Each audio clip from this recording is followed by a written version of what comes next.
Establishment میں تو اس بات کا گواہ ہوں نا کہ آر ٹی ایس اسٹیبلشمنٹ نے بٹھایا تھا مجھے. خان صاحب نے جس دن ہم نے الیکشن جیتا ہے پریزیڈنٹ الوی صاحب نے خان صاحب کو کہا کہ اعظم سواتی بڑا میٹیکولس ہے, آپ اس سے جو ہے یہ دیکھیں کہ آر ٹی ایس, کیونکہ چیف الیکشن کمشنر جو ہے یہ جو سارے ممبران جو تھے وہ پیپل پارٹی کے اور نون لیگ کے تھے. چیف الیکشن کمشنر نون لیگ کا تھا, پورا ان کا کیئر ٹیکر انہوں نے مقرر کیے تھے, ہمارا کوئی رول بھی نہیں تھا. اس طرح میں کہتا ہوں کہ 12 سیٹیں میرے پاس اب بھی وہ کاغذات ہیں. اور اس دن جب میں نے ایک مہینہ کے تقریباً ہو گیا, میں نے خان صاحب نے سر پکڑ لیا. میں نے کہا یہ وہ آر ٹی ایس تھا جس کے بارے میں نے آپ کو کہا تھا.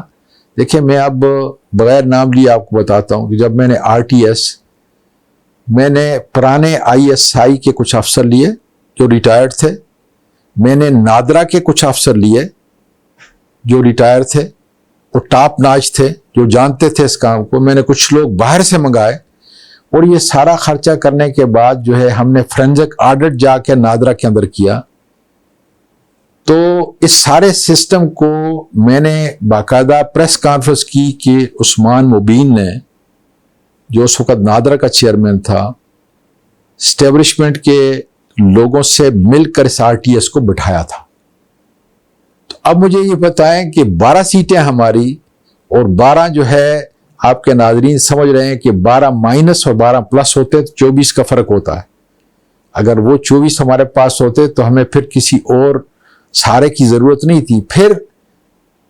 یہ بھی آپ کے ناظرین کو بتاؤں کہ چونکہ میں پارلیمانی امور کا وزیر تھا اور سب سے زیادہ جو بل پیش کیے تھے میرے وقت پہ پیش کیے گئے تھے, کیونکہ ریفارم کا ہمارا ایجنڈا تھا, ہر وقت مجھے اسٹیبلشمنٹ کی یا آئی ایس آئی کے لوگوں کی یا اس کے سیکٹر کمانڈر کی ضرورت ہوتی تھی کہ ہمارے لوگوں کو بلائیں, دوسرے لوگوں کو بلائیں. تو ایک لحاظ سے یہ سارے بل جو پاس کیے تھے ہم نے, بہتری کے اور کامیابی کے بل, ترقی کے بل جو پاس کیے تھے, اس میں من کہتا ہوں اور تسلیم کرتا ہوں کہ اسٹیبلشمنٹ کا ہمارے ساتھ بہت اچھا کردار تھا. لیکن اختیار سارا جو ہے وہ تقریباً ان کا تھا. جس بل کو انہوں نے پاس کرنا ہے وہ پاس ہوتے تھے, جس میں رکاوٹ ڈالنی ہے سوال ہی پیدا نہیں ہوتا. جس طرح میں نے آپ کو بتایا کہ احتساب کا سارا نظام انہوں نے ہائی جیک کیا اور ہم کسی کو بھی سزا نہ دلا سکے, اس لیے کہ پس پردہ باجوہ یا اس کی ٹیم کا مطمع نظر یہ تھا ہی نہیں کہ ہم کرپشن کے کیسز کو آگے لے جا کر شہباز شریف یا ایون جو ہے لو لیول کے جو کرپٹ مافیا اس کے ساتھ ہے اس کو بھی سزا دلا سکتے ہیں. اس لیے انہوں نے دیکھیں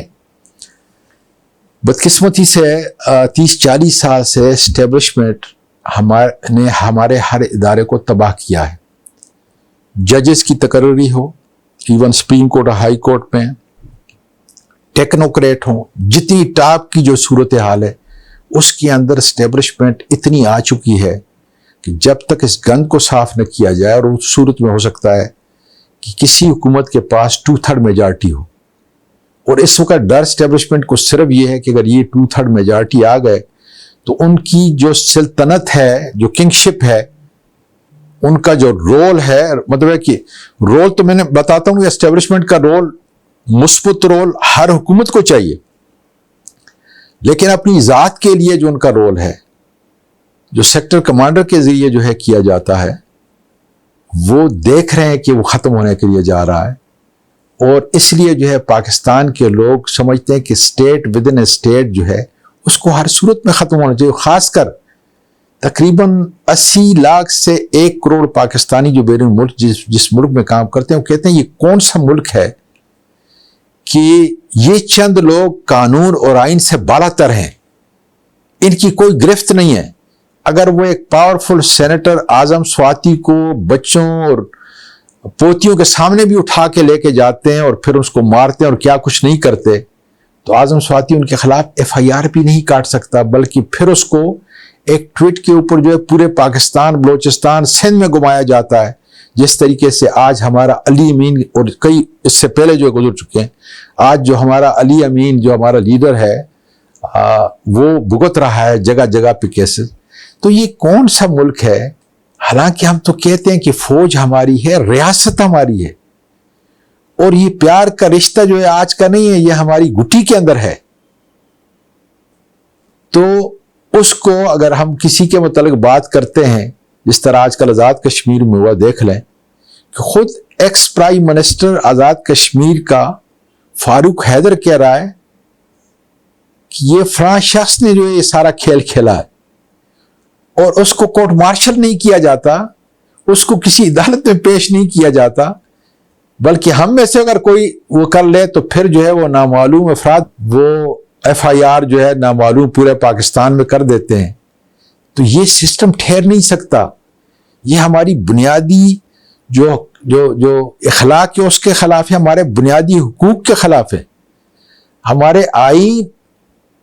اور پھر ہمارے جو اسلام کے جو اقدار ہیں اس کے خلاف ہیں، انسانیت کے خلاف ہیں، جس کی پرچار جو ہے حسن اظہار صاحب کرتے ہیں کہ جب اس کے خلاف ہیں تو معاشرہ اوپر نہیں اٹھ سکتا، بلکہ معاشرہ تباہ ہو چکا ہے. آج پاکستان جس موڑ کے اندر ہے، میری 76 سال عمر ہو چکی، میں نے اس قدر تباہی جو ہے ہر سیکٹر کے اندر جو ہوئی ہے، کم از کم میں نے، میری یاداشت کے اندر نہیں ہے، اور جو میں مجھ سے بھی جو بڑے لوگ ہیں ان سے پوچھتا ہوں تو کہتے ہیں کہ پاکستان اپنے لو لیول تک جو ہے، گراوٹ کے لیول تک جو ہے ہر واقع آف لائف کے اندر پہنچ چکا ہے. سر نامعلوم افراد کا آپ نے بات کی ہے، اگر میں آپ سے یہ پوچھوں کہ نامعلوم افراد کون ہے تو آپ کھل کے تھوڑا سا بتائیں گے؟ اگر آپ کا چینل نہیں بند ہوگا تو یہ آئی ایس آئی کے لوگ ہیں. آئی ایس آئی کے لوگ ہیں، چند جو ہے اوپر جنرلز ہیں، ان کو کمانڈ ملتی ہے آپ کے آرمی چیف سے، اور اس کے بعد جو ہے 400-500 جنہوں نے ہمارے ملک کی ہر ادارے کو عملی طور پر تباہ کر کے رکھ دیا ہے. میں نے تو اس وقت بھی، آپ کو یاد ہے کہ جب مجھ پہ مظالم ڈھائے گئے، جو کسی انسانی معاشرے میں، مطلب ہے کہ میرے دل کے اندر اتنی اینگر اور اتنا ریولجن ہے کہ جس کو بیان نہیں کر سکتا. اسی کی وجہ سے جو ہے جس جگہ پہ میں جاتا ہوں تو لوگ میرے ہاتھ چومتے ہیں کہ میں پہلا شخص تھا کہ جب باجوہ وردی کے اندر تھا یا اس کے جرنیل وردی کے اندر تھے تو میں نے نام لے کر اس وقت ہی میں نے یہ کہا تھا، اور آج بھی کہتا ہوں کہ اگر ہم نے پاکستان کو آگے بڑھانا ہے، اس وقت ہی میں نے باجوہ کو کہا تھا کہ جاتے جاتے کم از کم چند دن کے اندر یا 1 مہینے کے اندر آپ جو آئی ایس آئی کی پولیٹیکل ونگ ہے اس کو ختم کریں. اس لیے کہ اسی آئی ایس آئی کی پولیٹیکل ونگ نے سیکٹر کمانڈر کے ذریعے پورے ملک کے اداروں کو تباہی پہ پہنچا دیا ہے. اور یہ میں ایمان کی حد تک کہتا ہوں، کیونکہ ان کا رول نہیں ہے. جو لوگ ہمارے محافظ ہیں ان سے ہم پیار کرتے ہیں، وہ روزانہ ہمارے لیے شہید ہوتے ہیں. پاکستان کی افواج کا بچہ جو قربانی دے رہا ہے،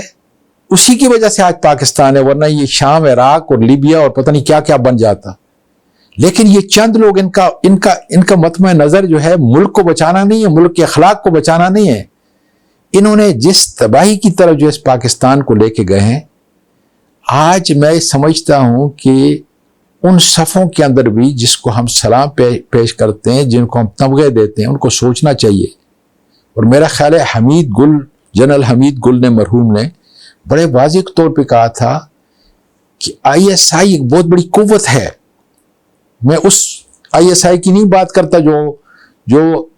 دہشت گردوں کے خلاف جو ہے اتنا زبردست اس نے کام کر رہی ہے اور کیا ہے، یا را کے خلاف کر رہی ہے. میں اس پولیٹیکل ونگ کی طرف کہتا ہوں کہ جس کا کام سوائے کرپشن کے، اداروں کو تباہ کرنے کے، لوگوں کی پرسنل ویڈیو بنانے کے، لوگوں کی فائلیں بنانے کے، تاکہ ان کو بلیک میل کیا جائے. میرا یہ خیال ہے کہ اب ہمارے اب آرمی چیف ہے اس کو یہ سوچنا چاہیے کہ اس تسلسل کو ختم کریں، اس لیے کہ اس سے ان کی عزت زیادہ نہیں ہو رہی، نفرت اور دوری پیدا ہو رہی ہے. اور آج قومی سلامتی جو ہے وہ منسوب ہے عوام سے، عوام کی محبت سے، عوام کی معیشت، ملک کی معیشت سے، اور پھر افواج سے. تو وہ اپنی افواج کو مضبوط کریں، پولیٹیکل ونگ جو ہے اس کو مکمل طور پہ ختم کریں، اس لیے کہ اس کا کوئی رول ہے نہیں، اور جو رول ہے وہ صرف تباہی ہے. ہماری شناخت کو ختم کرنا ہے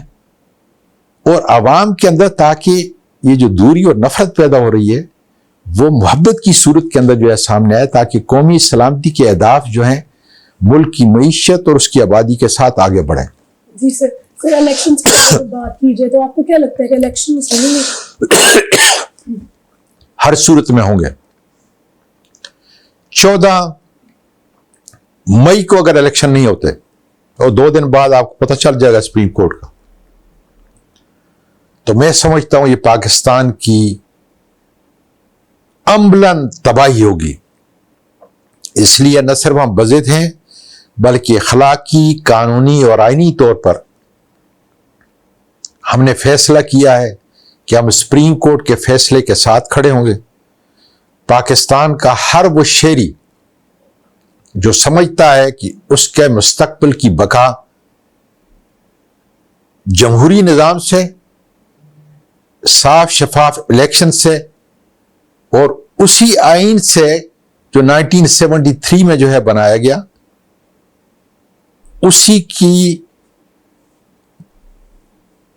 چھتری کے نیچے, اسی کے سائے کے نیچے ہم نے پاکستان کو آگے لے کے جانا ہے. اور غیر جمہوری طاقتیں جو ہیں, جو میں سمجھتا ہوں کہ انہوں نے پاکستان کی, اب یہ دیکھ لیں کہاں تھی عمران خان کے وقت میں آپ کی جی ڈی پی اور آج کیا ہے, کرنٹ اکاؤنٹ کو دیکھ لیں. اور تو چھوڑیں, عمران خان کی حکومت میں جو شناخت پاکستانیوں کو ملی تھی وہ شناخت بھی تقریباً جو ہے دم توڑ چکی ہے. اور آج ہم ذلت اور رسوائی کے اتنی بڑی گہرائی کے اندر پہنچ چکے ہیں کہ جس کے اندر جو ہے آج خاص کر بیرون ملک پاکستان, آج یہ دیکھیں میری اپنی فیملی سے, اگر آپ کی 1 کروڑ کی جائیداد ہے اس کو 50 لاکھ روپے, ہمارا جو ایسٹ ہے, برین ہے, پاکستان سے باہر جا رہا ہے. آپ جا کر پاسپورٹ آفس میں دیکھیں تو کتنی رش ہے, اور باہر جانے والوں کو وہ کہتے ہیں ہم عمان جائیں, ہم کسی اور ملک کے اندر جائیں لیکن پاکستان کو چھوڑیں, اس لیے کہ پاکستان جس ملک کا شہری اور خاص کر نوجوان اپنے ملک کے مستقبل سے خائف ہو جائے. اور اس وقت جو ہے جو یہ نامعلوم افراد جنہوں نے خوف پیدا کر دیا ہے اور جس کی وجہ سے بدقسمتی سے ہماری افواج کے خلاف ایک نفرت کا طوفان لوگوں کے دلوں میں آ چکا ہے, یہ بڑا سنگین جرم ہے کہ جب آپ کی افواج آپ کے ساتھ قربانی دینے والی نہیں ہوگی, لیکن یہ چند لوگ اوپر جو بیٹھے ہوئے ہیں, اللہ کرے کہ میری اتنے سال کا تجربہ اس ملک کے اندر اور ملک سے باہر ان کی سمجھ میں آئے کہ ایک محب وطن پاکستانی جو اپنے فوج سے محبت کرتا ہے آج جو نفرت کی علامت ان کو کیوں بنا رہا ہے. ان کا کوئی قصور نہیں, یہ چند لوگوں کا ہے جو سمجھتے ہیں کہ بہت ہی قابل ہیں. اور انہوں نے سب سے پہلی بات تو یہ ہے کہ جن آئے ہیں اور جن لوگوں کے ساتھ وہ بیٹھتے ہیں, اور میں نے خود قائد اعظم کے مزار پہ جا کے تقریر کیا ہے کہ جنرل عاصم منیر صاحب تمہاری ایک عزت ہے, میں نہیں چاہتا کہ تم نواز شریف کے ساتھ جا کے جو ہے یہ بیٹھو, اس لیے کہ وہ ڈاکو ہے, وہ چور ہے, کرپٹ ہے, ان لوگوں کے ساتھ تمہارا کوئی جوڑ نہیں ملتا. اللہ کرے کہ میری یہ مثبت باتیں جو ہیں ان کو سمجھ آئیں اور یہ اپنی روش جو ہے اپنے ملک کے لیے اور جس کام کے لیے ان کو ملک نے یہ تمغے دیے ہیں, اتنا بڑا عہدہ دیا ہے, اس کی طرف وہ جائیں, بجائے اس کے کہ ملک کو مزید تباہی کی طرف لے کے جائیں. اور لوگوں کو اسی طریقے سے جو ہے اجازت دیں کہ راتوں کو اٹھائیں, بچوں کے سامنے ان کو جو ہے وہ بے لباس کریں. میرا یہ خیال ہے کہ اخلاق کی بدترین حد تک جو ہے انہوں نے میرے ملک کو اور میرے ملک کی اخلاقیات کو جو ہے گرا دیا ہے. سر معاشی گروتھ کی بات کی جائے تو آپ لوگوں کی حکومت جب تھی تب 6% تک لے گئی تھی معاشی گروتھ کو, لیکن اب 3% سے بھی نیچے آ گئی. آپ کیا کہتے ہیں؟ دیکھیں بیٹا, بنیادی طور پہ یہ اس کے لیے کوئی آپ کو بہت بڑے وزٹ کی ضرورت نہیں ہے, قابل شخص کی ضرورت نہیں ہے. عام آدمی بھی یہ سمجھتا ہے کہ اگر آپ نے قرضہ دینا ہے, اپنے گھر کا کاروبار اگر چلانا ہے, تو اس کے لیے آپ کو آمدن کے ذرائع پیدا کرنے پڑیں. اگر گروتھ نہیں ہوگی, آپ کی ability to pay your loan نہیں ہوگا, تو آپ کا ملک نہیں جا سکتا آگے. ہمارے وقت میں 6% جو ہے گروتھ تھی جی ڈی پی کی، آج دیکھ لیں کیا ہے، آدھی سے بھی کم ہو چکی ہے، قرضے جو ہے ڈبل ہو چکے ہیں. آپ دیکھ لیں کہ اس وقت ایک کسان کو کیا کچھ مل رہا تھا، عام لوگ جو ہے کتنے خوشحال جو ہے ہو رہے تھے. مہنگائی ضرور تھی کووڈ کی وجہ سے، اور پوری دنیا کے اندر مہنگائی تھی. ہمارے وقت میں ایک بیرل جو تھا $110 سے $115، چونکہ میرا کاروبار ہے یہی پیٹرولیم کا یو ایس کے اندر. اس وقت دیکھیں کیا ہے، اور اس وقت پرائز کیا تھی اور آج کیا ہے. احساس پروگرام کو دیکھیں کہ اتنا بڑا پروگرام تھا کہ جس سے ہم نے پسے ہوئے غریب کو جو ہے سہارا دے کے اٹھانا تھا. جگہ جگہ پہ جو ہے پناہ گاہیں ہم نے بنائی تھیں، اس لیے کہ یہ ضروری ہے ایک ویلفیئر سٹیٹ کے اندر جس کو ہم ریاست مدینہ کی تصویر کرتے ہیں، اس کے لیے ضروری ہے کہ پسے ہوئے طبقے کو آپ نے سہارا دینا ہے. جگہ جگہ جو ہے آپ یہ دیکھیں کنسٹرکشن جو ہے، آپ کو سیمنٹ نہیں مل رہی تھی، آپ کو مزدور نہیں مل رہا تھا. سیالکوٹ دیکھ لیں، فیصل آباد میں خود گیا، وہ سارے کارخانے آج بند کر دیے گئے ان چوروں ڈاکوؤں نے اور ان کے ہینڈلرز نے. اس لیے ان کو یہ سوچنا چاہیے کہ اگر ملک کے اندر، اور سب سے بڑی بات یہ ہوتی ہے جب تک پولیٹیکل سٹیبلٹی نہ ہو، معاشی سٹیبلٹی آ ہی نہیں سکتی. انویسٹر جو ہے کین ہوتا ہے کہ بھئی آگے 5-10 سال تک اس ملک کی پالیسی کیا ہے، ہمیں ایک دن کا پتہ نہیں ہے کہ کیا ہوگا. اس لیے کہ جو عاصم منیر صاحب نے کہا کہ طاقت کا سرچشمہ عوام ہے، نہیں، طاقت کا سرچشمہ جو ہے وہ پچھلے 30-40 سال سے آرمی چیف ہے. آج اگر آرمی چیف اپنی پالیسی کو درست کر دے، آج بھی، پچھلوں کی بات تو چھوڑیں، میرا ملک کامیابی سے جو ہے آگے بڑھ جائے گا. اس لیے اس وقت جو ہے آپ کو پولیٹیکل سٹیبلٹی کے لیے ہم یہ کہتے ہیں کہ ہاں چلو جنرل الیکشن کراؤ فوری طور پہ، اور اگر نہیں تو پھر اسی قانون اور آئین کے مطابق آپ نے 14 مئی کو تو ہر صورت کے اندر اب الیکشن کرانا ہے. وکلا آپ کے ساتھ، ہمارے ساتھ کھڑے ہیں خدا کی بدر سے، اکراس دا بورڈ، ہمارے ساتھ نہیں بلکہ آئین اور قانون کے ساتھ، سپریم کورٹ کے ساتھ کھڑے. اس لیے اس میں کوئی دوسری رائے نہیں کہ جنرل الیکشن ہمارے دکھوں کا، معاشی معاشرتی دکھوں کا مداوع ہے. لیکن اس کے ساتھ ساتھ اگر اس کے اوپر کوئی پیش رفت نہیں ہوتی، قانون اور آئین کے مطابق پیش رفت نہیں ہوتی، تو 14 مئی جو ہے ڈٹکتی ہوئی تلوار ہے، ان کو کچھ بھی ہو جائے ہر صورت پہ الیکشن کی طرف ہم جا رہے ہیں. ٹھیک ہے سر، وکلا کی بات کی آپ نے، تو ہمارے چیف جسٹس صاحب جو ہے وہ موقف پہ ڈٹے ہوئے آئین شک کے خلاف. دیکھیں ان کا کوئی، چیف جسٹس کا کوئی ذاتی موقف نہیں ہے. اگر اس نے اپنے اس ادارے کو بچانا ہے جس کی طرف ساری دنیا اب دیکھ رہی ہے، وکلا دیکھ رہے ہیں، سول سوسائٹی دیکھ رہی ہے، سارے واقف لائک اس کو دیکھ رہے ہیں، اگر آپ نے اپنے ملک کو بچانا ہے تو واحد حال یہ ہے کہ جو معاہدہ عوام کے درمیان میں اور حکومت کے درمیان میں، اور جس کی بنیاد جو ہے آئین ہوتا ہے، اس معاہدے کے مطابق جو ہے اپنے ملک کو جو ہے اس کے اداروں کو آپ نے آگے لے کے جانا ہے. اس لیے ضروری ہے کہ آرٹیکل 2242 کے تحت ہمیں اب 90 دن کے اندر الیکشن، اور وہی 14 مئی کے اندر جو ہے پنجاب کے اندر الیکشن ہوگا. اس کے بعد KPK میں جب عدالت جو ہے اس کا فیصلہ کرے گی اس طریقے سے ہوگا. نہیں تو جس طرح سپریم کورٹ نے کہا ہے کہ 26 یا 27 تاریخ کو بیٹھ جائیں، اپنا ایک روڈ میپ دے دیں ساری جماعتیں، اور لیٹ سپریم کورٹ ڈیسائیڈ کہ بھئی وہ کیا ڈیسائیڈ کرتی ہے، قانون اور آئین کی قیود کے اندر وہ کیا فیصلہ کرتی ہے، ہم ماننے کے لیے تیار ہیں.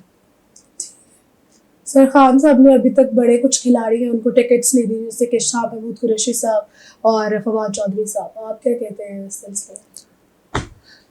دیکھیں خان صاحب جو ہے وہ PTI کا نہیں بلکہ پوری پاکستانی قوم کا لیڈر ہے. انہوں نے جو سوچا ہے اور ان کو ٹکٹ نہیں دیے، تو ظاہر ہے کہ مجھ جیسا اس کا کارکن تو اس کی ایک آواز پہ جو ہے اپنی جان قربان کرنے کے لیے تیار ہیں. تو میرا حال میں ان کا فیصلہ جو ہے منون وہ مانا گیا ہے، اور شاہ محمود قریشی صاحب بھی اور فواد چودھری صاحب بھی اس کو مانیں گے. سر اگر خان صاحب کے لیے میں کہوں کہ آپ کچھ ایسے الفاظ کہ آپ خان صاحب کو اتنا سپورٹ کرتے ہیں، ان کے ساتھ ہر وقت کھڑے رہتے ہیں، اس کی کوئی خاص وجہ ہے؟